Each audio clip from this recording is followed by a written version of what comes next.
Ok. J'ai suivi son programme. Et aujourd'hui, les Congolais, C'est que Donald Trump, va nous prendre le temps de temps, ça va prendre. On dit pas qu'il peut Lorsque j'ai commencé ma vie de journée pas. Un million de vues par dans les émissions. vous suivez Afro-Canada Télévision. Merci d'avoir cette chaîne de préférence dans votre historique. Nous recevons aujourd'hui M. Christian Benguela, qui est président de GADEF. GADEF, avec vous, nous allons découvrir c'est quoi GADEF. Bonjour M. Christian. Bonjour, M. Philémon. Le plaisir est là pour vous recevoir sur Afro-Canada Télévision. Avec vous, nous allons avoir beaucoup de choses à dire sur GADEF, parce que GADEF, quand même, partout sur les réseaux sociaux, tout le monde aura GADEF, GADEF, GADEF, GADEF. C'est quoi GADEF au final? Bon, merci d'abord pour l'invitation. C'est très apprécié d'abord pour Afro-Canada. N'apprécié Ming et puis initiative parce que promouvoir l'entreprise, il y a communauté, bien sûr. et puis promouvoir l'organisation, ville et la visibilité. Afro-Canada fait partie de la plateforme Oyoyo et Zoko fournit plus de contenu dans la communauté Nabiso. Bien sûr. Donc, pour parler de GADEF, GADEF est l'abréviation, c'est Groupe d'action pour le développement et la fraternité. Donc, pour parler un peu de l'historique de GADEF, GADEF a été créé le 2 mai 2021. Là, on avait l'initiative de créer GADEF. 2021. Pendant la Covid. Oui, pendant la Covid. Et puis, ça a été incorporé en 2022, vu que le démarche administrative, ça prenait vraiment beaucoup de temps. Et voilà. Et puis, en 2022, là, maintenant, on a eu vraiment la philosophie de mettre en place des structures administratives, de rédiger des statuts, et puis de faire un planning pour le programme des activités. Donc, voilà un peu le fondement de GADEF, ce qui nous apporte jusqu'à aujourd'hui. En fait, GADEF, comme vous l'avez défini, c'est quoi sa vision? Il est là parce que le besoin était nécessaire qu'on puisse créer GADEF, ou bien c'est parce qu'on voulait faire autre chose différent de ce qu'on faisait avant? Bon, en tout cas, la vision du GADEF, c'est on a essayé un peu de multiplier, plutôt de s'atteler ça sur deux volets. Premièrement, pendant la Covid, on a eu à constater qu'il y a eu plus de flux migratoires, des gens qui venaient de l'autre côté des bords pour rentrer au Canada. Alors, allant de ces flux migratoires, il y avait beaucoup des immigrants qui entraient, qui n'avaient pas vraiment accès des ressources liées à l'intégration. Dépaysés. Voilà, effectivement. Parce que pendant la Covid, il y avait d'autres services qui étaient en suspension. Et puis, il y avait aussi ce qu'on appelle la propagation des personnes en situation d'itinérance. Donc, la vision du GADEF, c'est d'accueillir des gens en situation d'itinérance et puis de fournir l'intégration appropriée à des personnes nouvellement venues au Canada. Donc, on a deux volets. Alors, sur base de deux volets, on essaie un peu de promouvoir sur tout ce qui est l'intégration des nouveaux arrivants, en offrant des outils, des ressources importantes pour l'intégration, dans des cours de francisation, amener les nouveaux arrivants à atteindre l'objectif dans les domaines de l'employabilité, comme travail. Comment trouver l'emploi au Canada. Ouais. Et puis tout ce qui est lié comme des formations professionnelles. Donc pendant ce temps-là, c'était vraiment un temps dur pour que les nouveaux arrivants puissent en sortir dans leurs besoins. Okay. Donc ce qui était vraiment né GADEF dans ces temps-là. Ça, c'est vrai. Mais jusque-là, GADEF en soi a commencé à recevoir beaucoup de demandes des nouveaux arrivants sur l'intégration et autre chose. Mais qu'est-ce que vous avez déjà fait de concret aujourd'hui qu'on peut dire, voilà, ceci GADEF a réalisé, ceci en l'année 2023, 2025, 2024, voilà ce que GADEF a comme réalisation? En fait, depuis 2022, la période qu'on a mis en place, notre plan de business planning, le plan d'action, on a accompagné plusieurs nouveaux arrivants dans le nombre qui est vraiment plus élevé, je n'ai plus ça en tête. Mais le bénéfice pour nous, c'est-à-dire quoi? C'est-à-dire qu'on fait aussi l'accompagnement. Parce qu'il y a des gens qui avaient un problème de francisation. On a eu à référer certaines personnes dans des cours de langue. Il y avait des gens qui avaient statut comme de demandeurs d'asile. Des demandeurs d'asile. On les a offert de l'aide appropriée au niveau de l'aide juridique. Il y a aussi des gens qui avaient des problèmes d'habitation, de logement. Il y a tellement vaste de problèmes que GADEF a eu à participer pour l'insertion sociale de ces gens-là. Alors, dernièrement, vous avez eu à organiser aussi une formation avec les femmes. Oui. C'était sur base de quoi? Oui, en fait, c'est un programme qu'on a dénommé Femmes en Action. C'est un programme qui ressort plusieurs projets. Le but, c'est ressortir des capacités de développement qui résident dans les femmes. Parce qu'actuellement, les femmes immigrantes sont plus ignorantes sur leurs compétences. Il y a des femmes qui ont plus de projets. Il y a des femmes qui ont des ambitions, surtout professionnelles. Il y a aussi actuellement là des femmes qui ont des business, qui ne savent pas où aller chercher des ressources. Ouais. Il y a aussi des femmes qui ont l'ambition de retourner à l'école, de faire des formations professionnelles, mais ils ne savent pas où aller toquer la porte. Alors, allant de ces programmes Femmes en Action, ça permet des femmes de refaire sortir les capacités professionnelles en elles. Alors, on a mis en place des ateliers, des formations, des conférences pour aboutir à un résultat concret. Donc, c'était l'année passée. Et cette année aussi, on va organiser une deuxième édition. On va aller avec la deuxième édition avant que nous terminions l'émission. Mais on va rester sur la première édition. Quels sont les résultats qui ont découru de ces assises? En fait, les résultats étaient tellement positif. Il y a eu de nombreuses femmes qui sont sorties dans leur coffret. Et actuellement, là, il y a des femmes qui sont allées à l'université pour les formations professionnelles. Il y a des femmes qui ont incorporé leurs entreprises. Il y a des femmes maintenant qui sont en formation de développement sur l'entrepreneuriat. Il y a des femmes qui sont maintenant la possibilité de le faire découvrir des capacités intellectuelles. Donc, c'est un programme très riche, surtout pour les femmes immigrantes. Alors, oui. GADEF en soi, est-ce que vous avez une spécialité, un programme particulier pour les jeunes?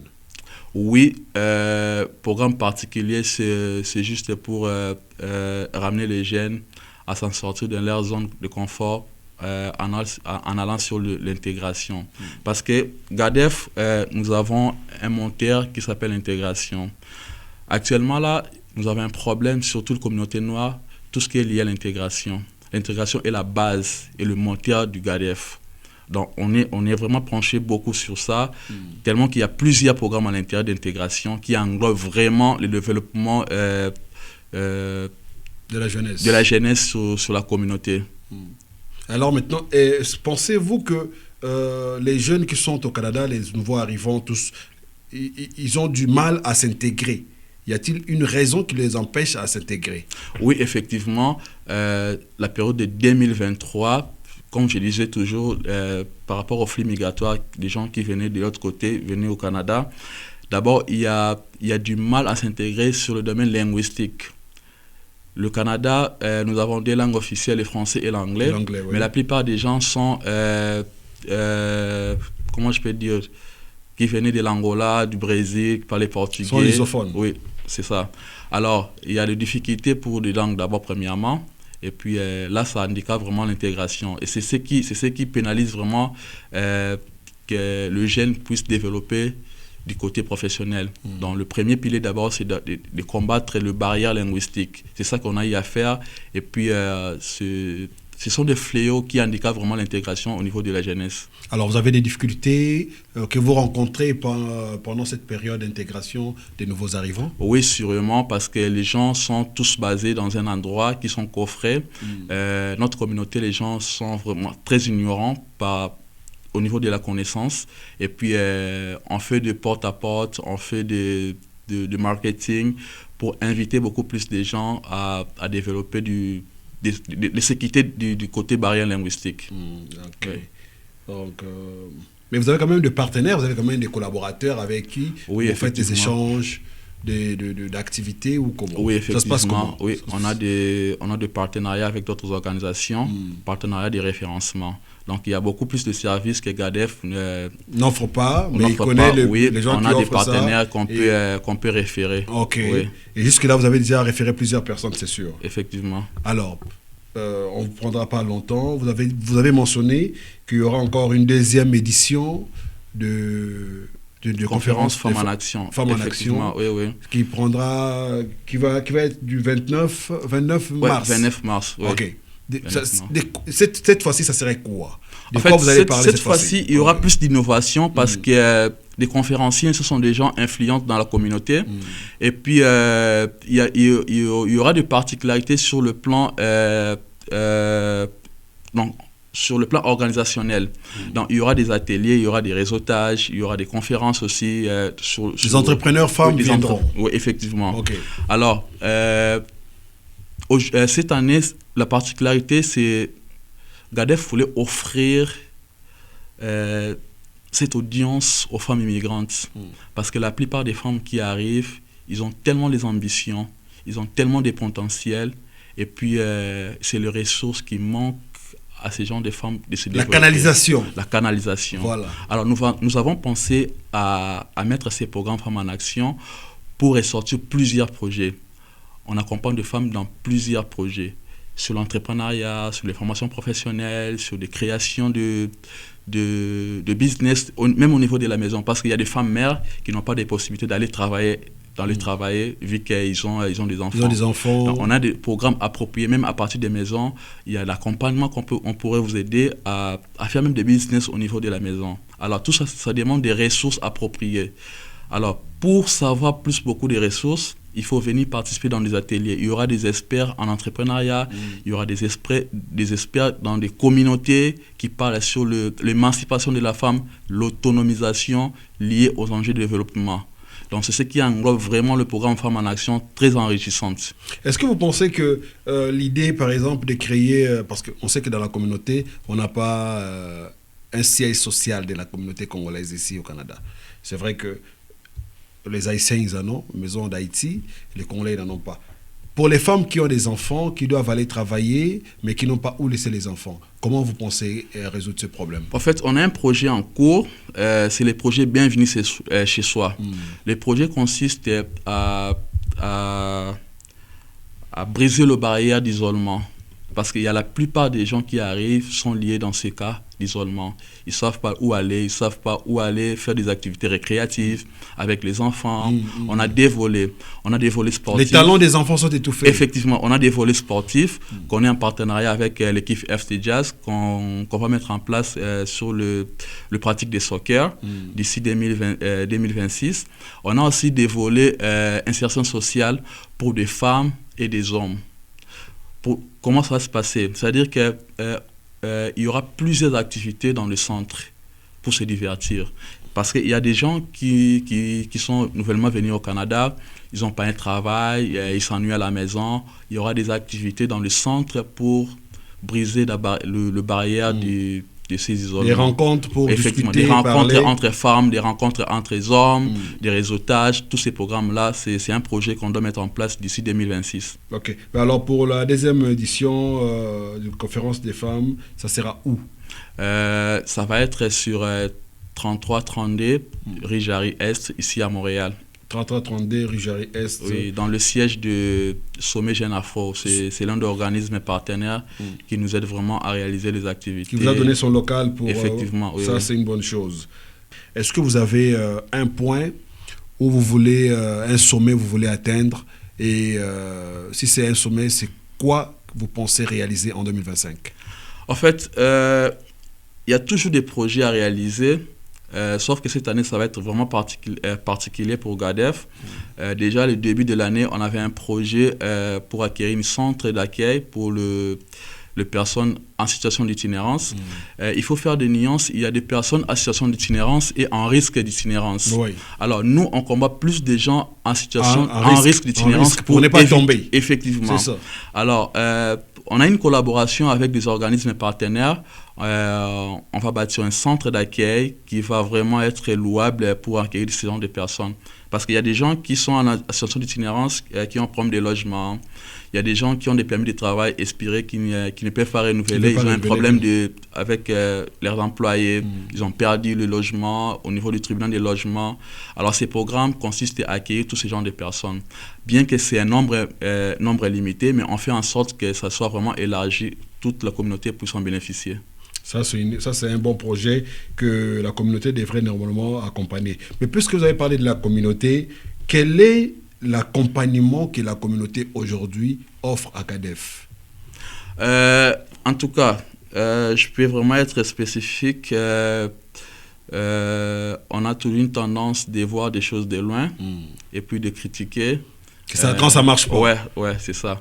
Mais nous, on a quand même la chance d'avoir des critiques positives et puis des soutiens au niveau de la communauté.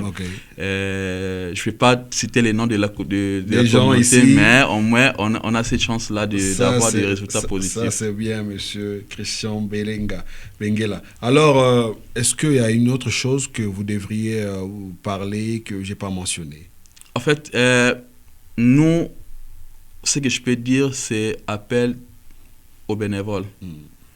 Si aujourd'hui GADEF existe, grâce à nos bénévoles, grâce à l'équipe très soudée qui constitue GADEF.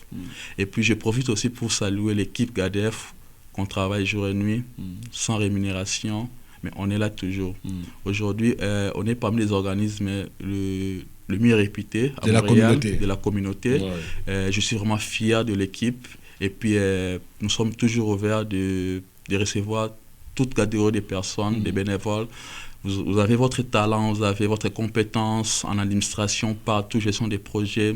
Nous avons des portes tellement ouvertes pour vous accueillir afin de développer ce terre caritatif. Mais il faut signaler aussi qu'un organisme fonctionne qu'avec des dons. Quand on a des dons, l'organisme avance. Donc on appelle aussi aux gens de la communauté de penser à ça. On est là, des organismes, beaucoup d'organismes dans la communauté, mais si vous voulez voir que ces organismes continuent à pérenniser, c'est parce qu'il faut qu'il ait des dons à côté. Si vous me permettez de mentionner encore ces points-ci, l'année passée, nous avons été reconnus comme étant organisme de bienfaisance. Là, on a un numéro d'impôt, donc on est exempté d'impôt. Et puis, bientôt, là, on va lancer une campagne de sensibilisation des collectes des fonds pour enfin aboutir à nos projets. Alors, vous voulez soutenir l'ERF, vous voulez soutenir GADEF, comme M. Philemon a toujours dit, c'est à travers vous, à travers des dons qu'on peut aboutir dans nos sommets. Bien sûr, bien sûr. Oui. En tout cas, merci beaucoup, M. Christian, ça fut un plaisir. Et je vous invite à aller visiter la page site web de GADEF. Sur www.gadef.com. Donc, le site est là. Allez voir ce que GADEF peut vous offrir dans ce site et n'oubliez jamais d'apporter votre assistance à cet organisme parce que on a besoin de voir cet organisme rester aussi longtemps que possible au lieu de voir que l'organisme ferme ses portes. Monsieur Christian, merci beaucoup pour votre passage sur Afro-Canada Télévision. C'est très apprécié. Merci beaucoup. Afro-Canada Télévision et on se revoit à la prochaine. Merci. Ok. Je suis mission. Et aujourd'hui, les Congolais, c'est que